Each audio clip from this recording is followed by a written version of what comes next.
Hi everyone, and welcome to Screams After Midnight, the horror movie podcast here in the Mild Fuzz Podcast Network. I'm Peter Bradley, and class is in session because the Professor Timmy V is here. You all know me. You all know what I do for a living. I can get the ballpark. You're No, some that's my catchphrase. you're some kind of banker. No, I'm not. I'm not literally asking it. It's just my catchphrase. It's from Jaws, the popular movie film I'm Jaws. familiar with Jaws. Who says it in Jaws? I don't Yeah. remember the line. Quint he scratches the little chalky board and he goes, "You all know me. You all know what I do for a living." Okay, fine. I forgot that line. I do apologise. To be fair, Tim, a couple of weeks ago you introduced yourself by saying what's stinging and dying. Yeah. What's the ding dang? I don't know what's confusing about that. I'm sorry, is that from Jaws 2? Am I just forgetting the entire movie now? No, that's from an episode of Saved by the Bell. Get with. Actually, no, that wasn't. But Oh dear. Alright, so that's Tim. That's what all that was there to do. It was to introduce Tim. thank you. This is Road traveled. this is a horror A movie. worthy road to travel. This is a horror movie show, and we talk about horror movies from the past and the And the present. I didn't know if you remembered. Do you want me to just let you finish it, Tim? Sure. Right, in future I'll let you finish the catchphrase, right? No, well, not only in the present. Only in the present, yes. Yeah. I'll set it up and you can hit it. Yeah, that's teamwork. That's good teamwork. So Like yeah, the best cricket players will player it up. don't bring up cricket. Cricket's a boring sport. I want no part of cricket. Oh dear. But yeah, so we talk about horror movies, and this week we're going to talk about The Hallow, aka The Woods. The Woods, I believe, is the UK title. The Hallow's the US title, and it came out. We don't know what woods are here. We're Apparently like, woods? not. What? Yeah, Oh, a Hallow. Gotcha. yeah. And apparently we don't know what a Hallow is. Which, to be fair, I don't think I did know what a Hallow was. I still don't know what it is exactly, but Yeah, so fair enough. Maybe they just wanted to. I don't know. Maybe they just assumed that Americans were more literate in the Irish folklore, yeah, even though that Ireland makes sense. like around here. But other than that, so yeah, this is Hallow. It's directed by Corin Hardy. That's a weird name. You can see why I just immediately went to Colin when I tried to say it. Oh, yeah, like Peter's such a normal name. Actually, I think you'll find it's fairly common. Ooh, that sounded menacing. But it's fairly common in both our necks of the woods. At least, like, Tim might not be as common in the UK, but Peter's common in both the UK and the US, so I'll just have to do something about that then, won't we? you're just going to come over to the UK and make sure there's a lot of Tim Juniors running around. Is that the plan? Yeah. Okay, good. I'll Can I warn get you? Just going to the people. 2 questions. 1, can I get you pregnant? 2, can you name the baby after me? Okay, thank you. What about all the ones that end up girls? I mean, it's a pretty unisex name. Is it? In my experience, yes. A lot of girls named Tim from where you're from? Not yet. Alright. What is this? So yes. What is this show? I don't know what this show is anymore. I really don't. But Corin Hardy directed The Hallow. He's a friend of Edgar Wright, and I only know that because Tim here went to a special screening of this film last year. Yeah, that's actually I'd never heard of it when it first came out, but the theater near me was doing a special midnight showing of it, and I'm getting to be a little old. I don't know if I can keep going to these midnight shows, but they said with a special I don't know what you call it, introducer, Edgar Wright was there. He introduced it. He had a lot of nice things to say, and yeah, I've kind of come to. I feel like Edgar Wright's one of those guys where it's like kind of like Joss Whedon, where if it's like, oh, this guy's good with Wright, then he's probably good too. Yeah, no, I get what you're saying. So you'd seen Because this, who's like Edgar Wright's other friend, the guy that did Attack the Block? Joe Cornish. Yeah, yeah. See, that guy's good too. See, he's got a nice little group Joe Cornish is going. good. Yeah, I agree with that. I I think Joss Whedon hangs out with Drew Goddard and all those guys. It's cool when people are friends. I don't know. oh, it Like, makes Tim happy when people are friends. yeah. Well, I like when they're friends and they're all like good at what they do. Like, it's not like, like it'd be awkward if Steven Spielberg hung out with Yuva Bowl or something. Yeah, if it was Steven Spielberg and Ron Howard and I don't know Yeah. who else is in that sort of category and Haley Joe Osment or something. what? Well, because Steven directed him in AI, so I don't know. True. They might still hang out or something. I was going to go for those like 10 directors who are all great, and then the 11th friend is of a bowl. Yeah. Just hangs out with them. But yeah, I should probably talk about this Keeps movie. asking him the box. This movie, basically, it's about a family, man, woman, and baby, who move in to a cottage next to the woods, and they're warned by the locals that they shouldn't be there because he's like a tree scientist. Yeah. he goes out and takes samples and studies these things, and the forest is getting taken down at some point soon. But he's repeatedly warned not to go in, and shenanigans from things that may or may not live in the forest start to crop up. Now, I think we should, like we did last week, I think we'll keep this trend of starting spoiler free. Okay. Just for 10 minutes, just give That's our the way to thoughts. be. Give our thoughts on the movie without spoilers, so that if people haven't seen the film, they can see this part or listen to this part and decide if they want to check it out. So, Tim, you love this. I unabashedly love this movie. So, it's something that I had really been beating the drums about when I first saw it.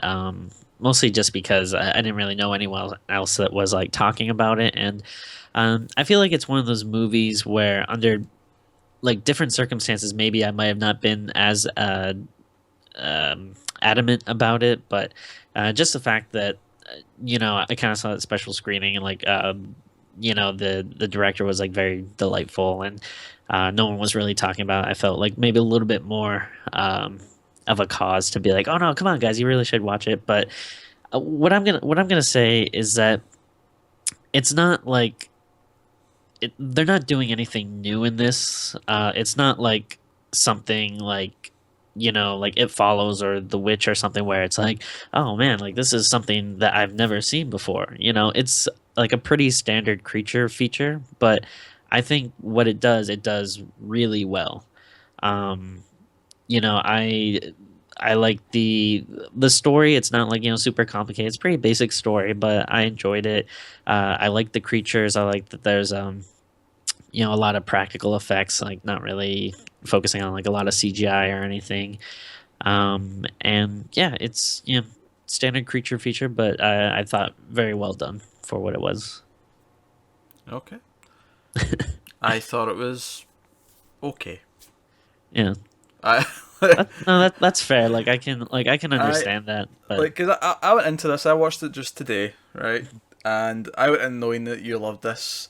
So, and we've had a pretty good little string of films recently. We for the last like 4 weeks, I'd say I've really liked or loved them all to varying degrees. yeah. I went into this right. Okay, this is going to be another good one. It's going to keep this streak going, and I was kind of just going through the motions with it. Like, Yeah. honestly, by about halfway through, I was kind of like looking at the time and seeing, okay, how long's left. Yeah. If I'm honest, it's but the weird thing is with this one is that I can clearly see where the taste differences are affecting our enjoyment. Because as soon as I seen the creatures, I immediately went, they look like something Guillermo del Toro might have Oh, in one of his movies. And I hate to break it to people who don't know this about me, but I'm not that much of a fan of Guillermo del Toro's creature designs and all that kind of stuff that he does. My favourite Del Toro movie is Pacific Rim, because big giant robots are my kind of thing. And so I was kind of just losing interest as I was going. Well, it's kind of funny you mentioned that because there was some stuff that actually kind of reminds me of Hellboy, and not necessarily the movie, but like the comics too, because it focuses a lot on like I don't know what you call it, like European folklore. Like there's a lot of stuff with like fairies and goblins and kind of like I don't know, like ancient wood creatures and that sort of thing. And I really like that stuff.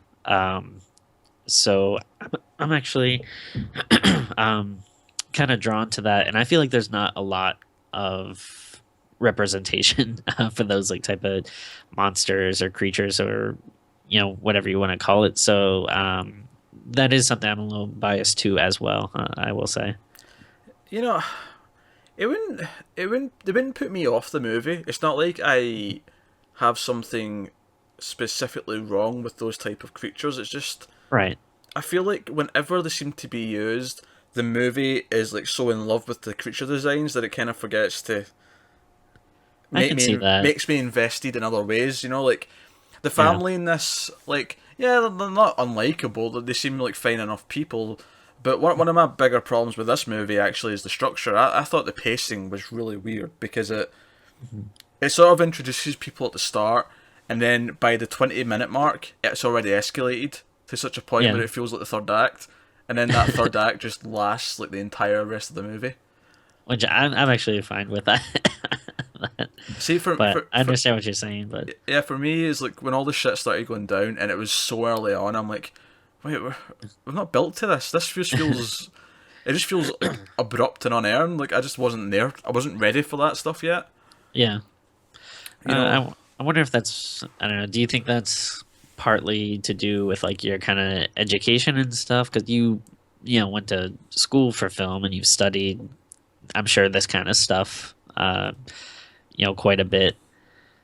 maybe. I think. I mean, I always say that yeah, there's rules in filmmaking, but almost all of them can be broken, and Yeah. sometimes justifiably broken. But I always say that you have to, before you can break a rule in filmmaking, you have to know why it's there in the first place. True. Yeah. You know, if you're just breaking them willy nilly, you just end up with a mess. But Yeah. if you know why they're all there and then you break one to make the audience feel uneasy about something that can work or whatever and so on. Here, I don't think there's poor filmmaking here. I think it's fairly well shot. It never felt like it was, it never looked rough or anything like that. There are some nice Yeah. stylistic moments. There's good use of lighting because they're always in darkness and, uh, oh, this is a spoiler, but the creatures look like light of any kind, and so Yeah. they play with the whole idea of using light as a weapon and things like that, and all that stuff looks fine. And there's actually some elements of this movie that could have been really great for me.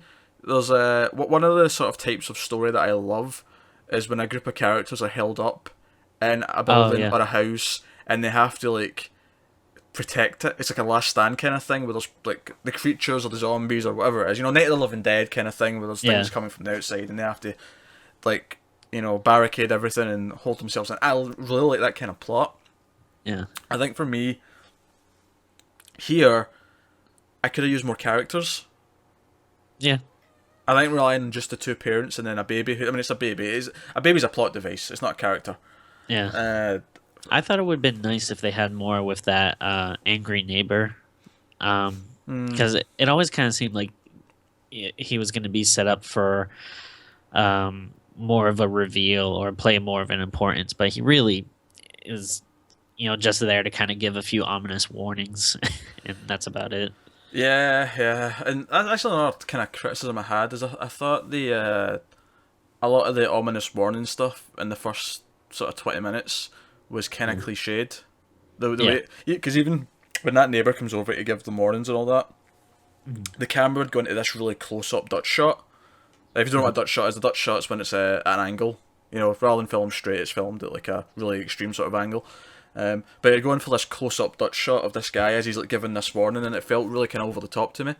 And then there's like people in town, and they all have the exact same thing to say. Oh no, like, well, I'll fix your window, but you're kind of fecked, honestly. I mean, Yeah. like, and again, there's nothing necessarily wrong with that, but for me, it just kind of Yeah. took me out of it, and I was kind of aware I was watching a movie the entire time, if that makes sense. Yeah, that's like I think again, it's not really a criticism that I have, but like when I was thinking about it, I was thinking if you're going to have a criticism, or most people, if they watch it, if they are going to, it is probably going to be that it's just kind of by the motions. Like, there's nothing essentially that new or different about it. But just again, for me though, like it might not be treading new water, but what it does doing is it does well, and at least that's kind of the way I see it. Yeah, it's just I like a good creature feature, but this just wasn't my type of creature feature. So I think we'll put the wall here for spoilers. So if you've not seen the movie or you don't want it spoiled, this is the point of no return. So thank you very much. Go check it out for yourself, and otherwise stick around. Spoiler time. So let's talk specific moments and things.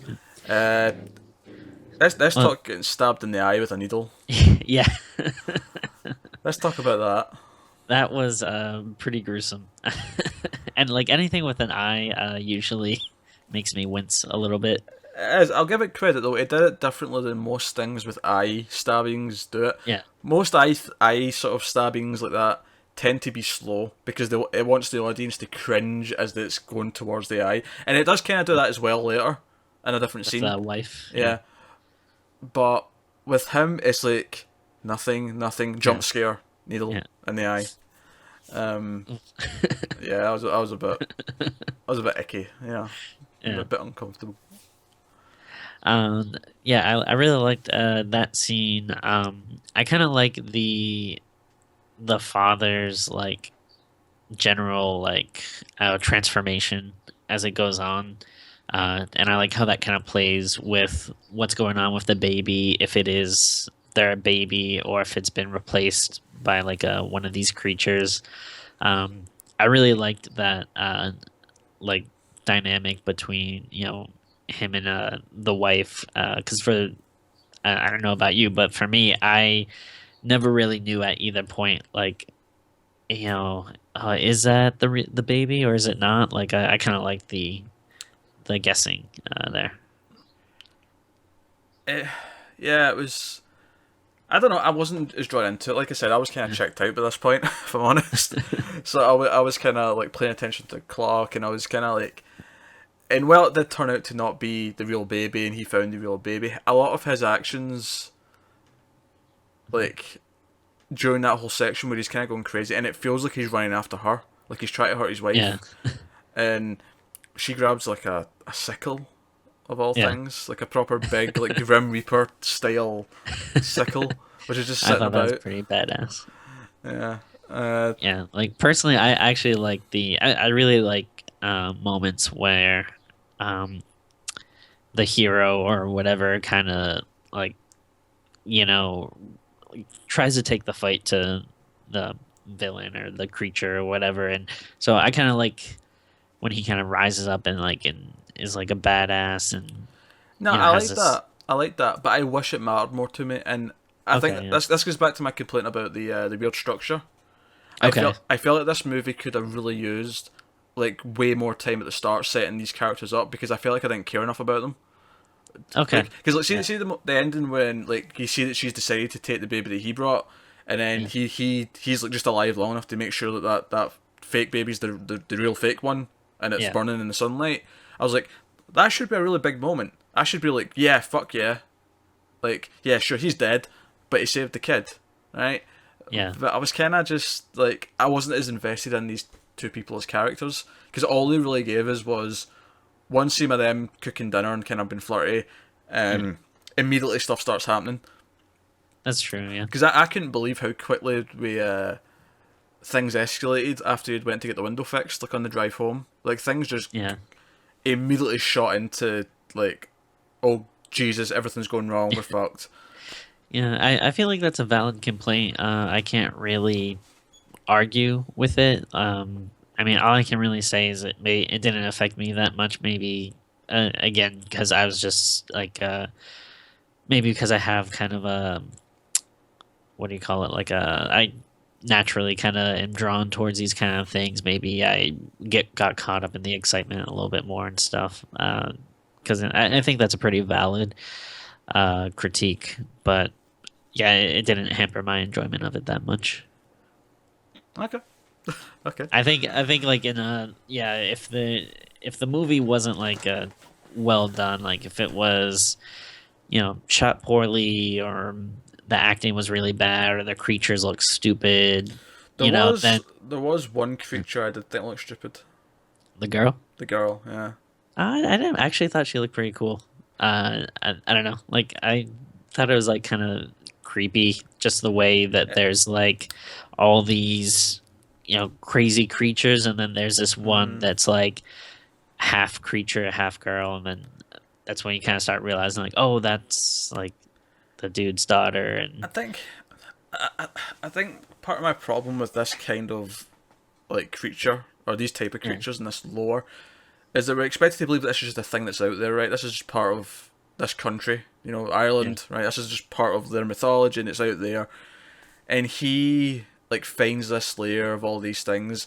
It's kind of like almost imagine like one of the final moments in like Aliens when she finds like the nest or whatever, right? hmm But the difference with Aliens for me is that the whole idea is that these creatures have like went in there and they've set this up, they've made their nest, yeah, whereas this is just meant to be there. And I have when it comes to like mystical stuff like this, I prefer it when they really treat it a lot more like, okay, we've pretty much confirmed they exist because something's attacking them, yeah, but we're going to hold some cards close to the chest. Like him actually going down there for me is like, oh, this whole like underworld of creatures exists and all this is here. It kind of just makes it feel less like a horror movie to me. I'm like, oh right, all this exists and all these locals just believe it. And did they know it? Did they not know it? And there's this disconnect for me, and it's why I think fantasy for me can sometimes be tough to stomach. yeah. Um, that's kind of funny because like I feel almost like I might be like the complete opposite, where like I feel like maybe I feel that way with like sci-fi sometimes. Like, I mean, I like sci-fi. There's a lot that I like, but um, usually it's not like my go-to, and I don't always connect to it as easily as I do with maybe some of these more fantastical kind of things. Yeah, I think something that helps me out actually is when they set up rules, and there was a couple of rules here. There was Yeah, obviously they can't touch iron and the light. like yeah, It'd have been nice if there was a couple of more harder rules though, just for like establishing. because it Yeah, feels like they can just pop up anywhere kind of thing. yeah, And that can kind of bother me unless it's like a ghost because I like rules. I like it's like vampires are technically fantasy, dark fantasy, but mm, there's like a defined set of rules, you know. yeah, And unless the movie's bad and they just throw them out the window, and there's examples of that. But there's a defined set of rules. There's a defined set of rules to a werewolf. There's a defined set of rules to zombies, whatever. Zombies are yeah, probably more sci-fi horror than they are fantasy, but depending yeah. on what the source is. If it's voodoo, then it's magic. But if it's a virus, then it's more sci-fi. But I don't No, know. I I'm just, agree. Like, yeah, I guess I'm just trying to explain like my bias and how these elements don't on their own sell the movie to me. Like for me, you have to make me care about everything else, and then I'll be cool with these elements being there. yeah. You know what I mean? Like I don't want to come off too negative. I don't think the movie's bad. It just really Um, wasn't for me. I think that's pretty valid. I think we both kind of realize the same thing, but just like from different like Yeah. ends of it. like I really like this movie, but I wouldn't easily say that it's for everybody. I mean, luckily it's streaming on Netflix, and so I would probably urge most horror fans, especially if it's easy enough that you have Netflix and you can watch it, that I think it's definitely worth it checking out. But I wouldn't be like surprised if not everyone digs it. Now, if someone said like like if you would come at it like saying like, oh, this is awful, I hated it, there's nothing redeeming about it, it's garbage, like I would be a little shocked at that. But I think the points that you're saying are valid. Yeah. Oh, to be fair, you were shocked when I said those things about Sinister 2. Just the degree to which I don't disagree with the points that you make, just I think the degree to which they're made. in that case. Sinister 2 was garbage. Let's just leave it at that. Yeah, Just go leave it watch at the review and then decide whose side you're on. that.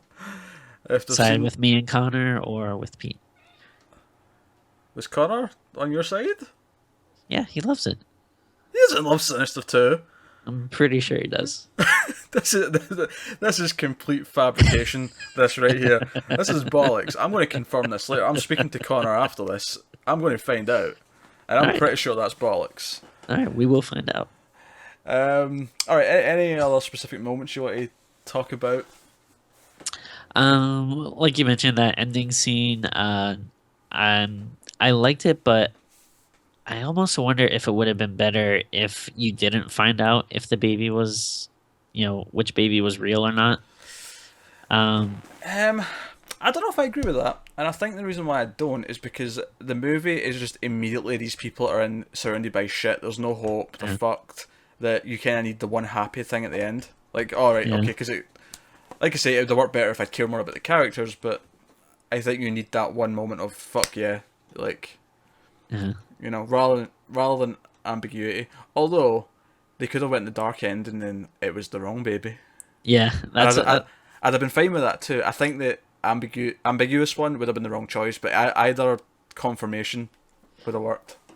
Yeah, I thought maybe, I don't know, maybe they could like still show it, but maybe not so like definitive or something. I don't know. Like I don't want to sound like I didn't like it or anything, but I was actually surprised that they did go that route. Maybe just used to most horror movies having some type of like, you know, either bad ending or like surprise ending where the character pops up or something, and there's kind of like a little surprise during the credits. But Oh no, let's talk about that because that was awful. If there's one thing I'm going to flat out say was awful, it was the stupid jump scare in the middle of the credits, just there to be a jump scare. Yeah, that and that's the exact same. That is the exact same thing we've criticised like 20 other films of in the last year. Yeah, I don't understand like who is making people do this. Like, is it always the writer or the director's idea? Or is it just like, is there like producers be like, oh, we always have to have like a scare right at the end? I don't know. It's really stupid, and the fact that it's become so cliche to put that really loud jump scare right as the credits are rolling. In this case, halfway through the credits, but it's the same thing. That it's just kind of like it doesn't have any effect. We just sort of roll our eyes at it now. Yeah, it's not like. It'd be one thing if they were actually effective, but I feel like most of the time, and maybe to the general public they are, but I don't know, if you're a horror fan, you can usually see it coming like a mile away, and then at the very least it might make you go, oh, that's it. This one wasn't even in context. It just cut to another shot of one of the creatures with a loud noise. Like, it's not like they actually popped out of what was going on.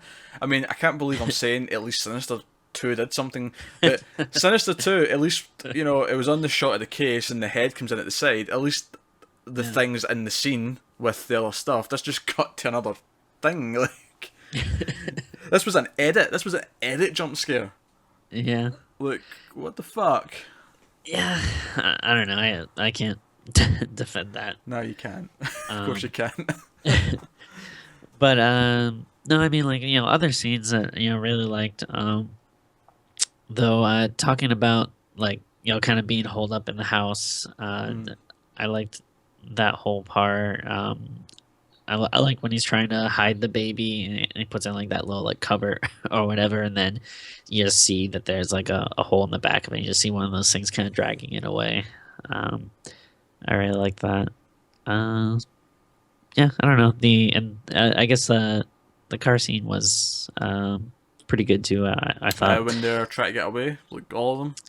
I like the first. I mean, I thought they were both good, but I like that first instance where he kind of gets like knocked out and wakes up in the trunk, and he just hears the baby crying. Yeah, the second one I thought was fairly effective because I did that whole thing where this was the first time you properly seen the creatures, Yeah. because they were sort of coming towards the car, and I thought that kind of worked. Like for me, had this just become like a home invasion, well, not home invasion, but like Light of the Living Dead, hold up in the house, Yeah. as these creatures are trying to get in. Had it become that kind of thing from that point on, I might have been into it a bit more, because I don't have a problem with the transformation thing. Like, I think that can be a good plot, but like I say, I'd have to care more about him and these Right. characters for that to affect me more. So mostly I was thinking, oh, so we're doing a kind of the Fly style thing, and Yeah. you know, so that was that. It's really hard for me to talk about this because I don't think there's. I mean, obviously I've had my major critiques, which have been structure, Yeah. pacing, the stupid jump scare, and the credits, but there's not a filmmaking wise, there isn't that much wrong with it, Yeah. and that makes it really hard to talk about in any group because a lot of this is just based on taste. Right. No, I can Yeah, definitely see that. And that makes it hard to talk about when you're just kind of falling in the middle. Like you don't overly love it, you don't overly hate it. Yeah, it's not. There's a it's hard to kind of bring up a bunch of yeah. interesting I points. mean, I guess my final criticism would just be that I was kind of bored. Mhm. Like, and again, maybe it's just down to taste, but what Yeah. after we'd already had them like in the house for a bit, when she got back outside and she was running around and tried to go to the neighbours and he was getting into the creepy like nest den, whatever it was, and the whole time I was just kind of like, so I'll get 25 minutes left. Oh, good 25 minutes. Oh, now 20 minutes. Oh, good. Like, Yeah. Luckily, I was never bored by it, which I'm very happy about because that's like the thing I hate the most. I can't stand being bored. But no, boredom's awful. You don't want to be yeah, bored. but yeah, luckily I didn't really have that reaction. And again, like you say, it probably just comes down to a taste thing. Like if I wasn't really into this kind of mythology, it might have not as been as much of my cup of tea, I guess. But I don't Yeah, yeah. It's because it's not even like.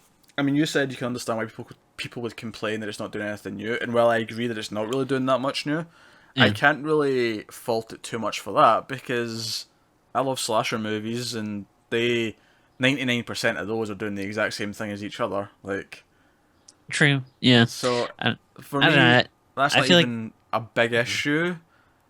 yeah, I just bring that up because I feel like that's maybe not necessarily with this movie, but that's a complaint I see people talk about sometimes where it's like, oh, well, it's just kind of doesn't really bring anything new to the table, which and I think like people maybe don't realize like, well, I mean, not every movie has to.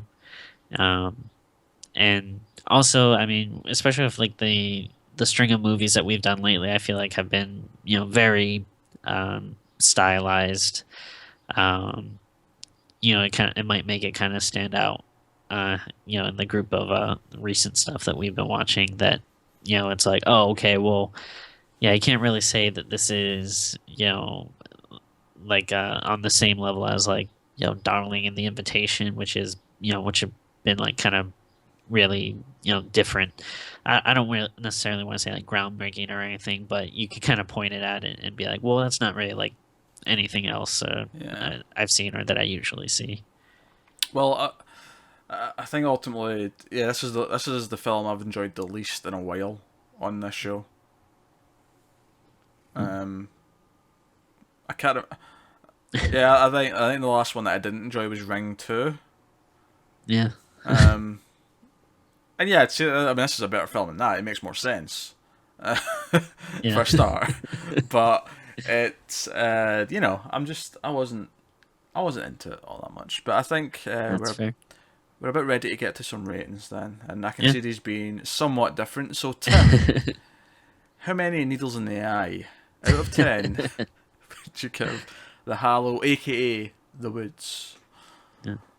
Well, again, I mean, I've pretty much like we said since the beginning. I really love this movie. I've actually seen it 3 times at this point. Because Jesus.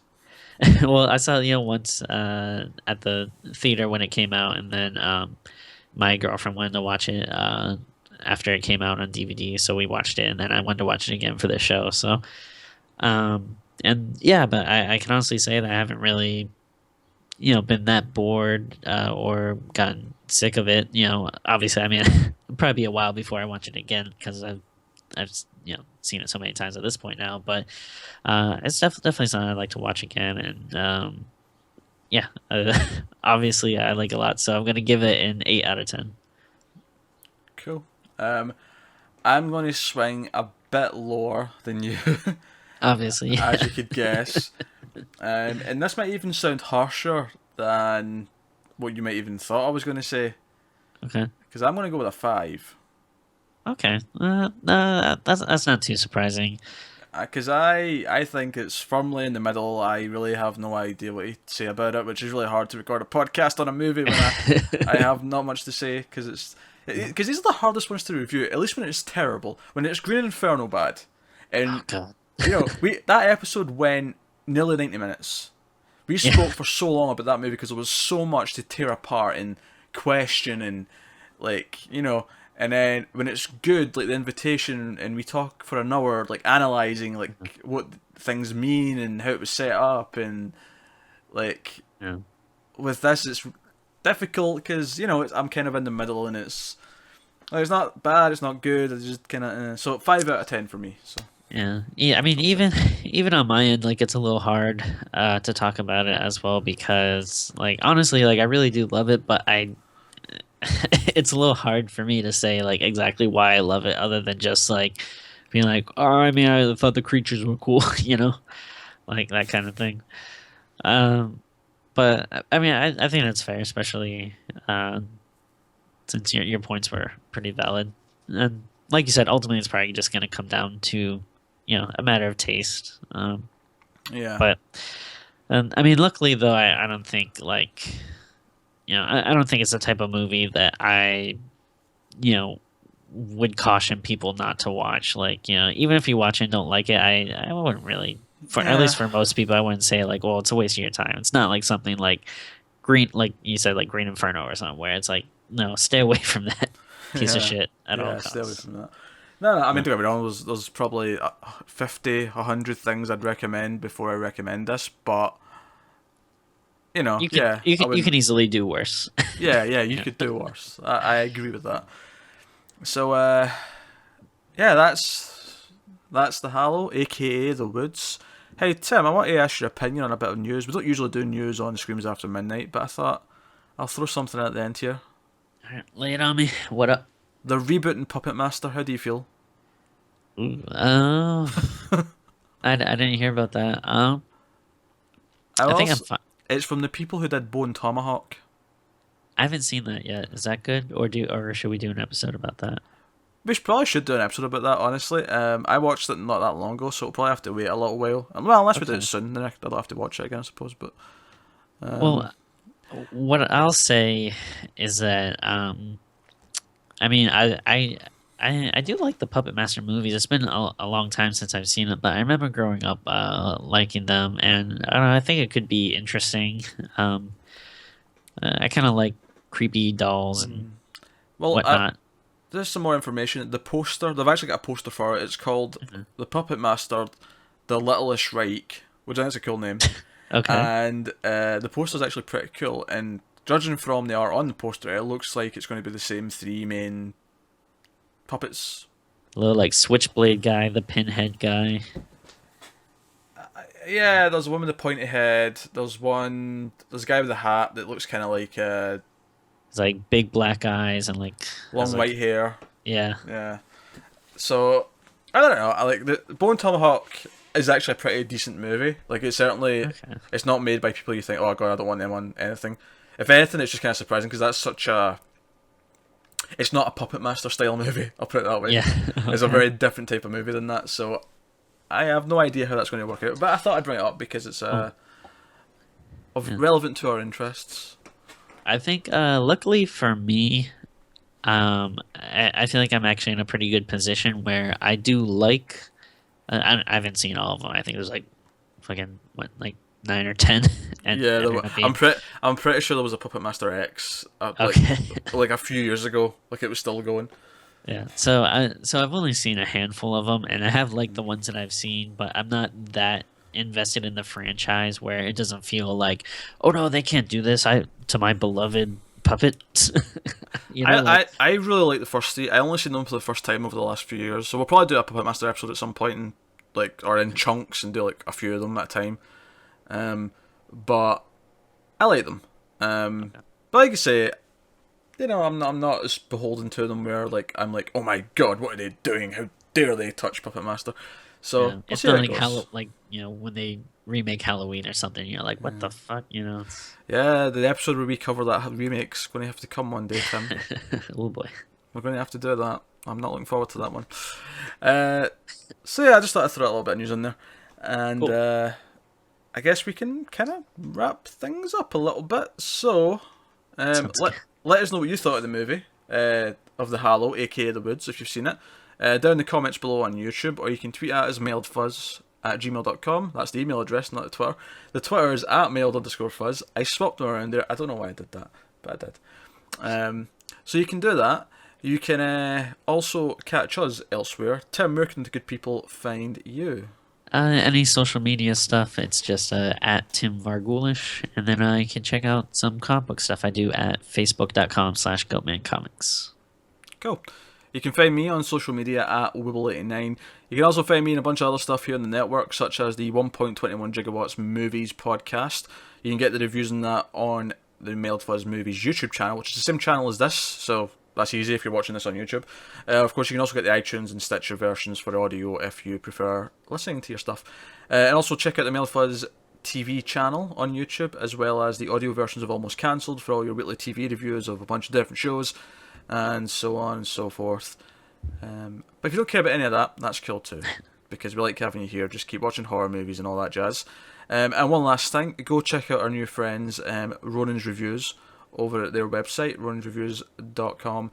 You can get written content there. They review albums, they started doing retro game stuff, and they do Ooh, that random sounds movie up my reviews. alley. I think they just did a review for The Craft, because it's the 20th anniversary. Oh, all right, So it's all written content, go check that out. cool. There'll be a link in the description for that, so check it out. But yeah, guys, that's us. We will be back next week with something. I won't tell you what, but it'll be interesting, I promise. Keep watching scary movies, guys. We'll see you next time.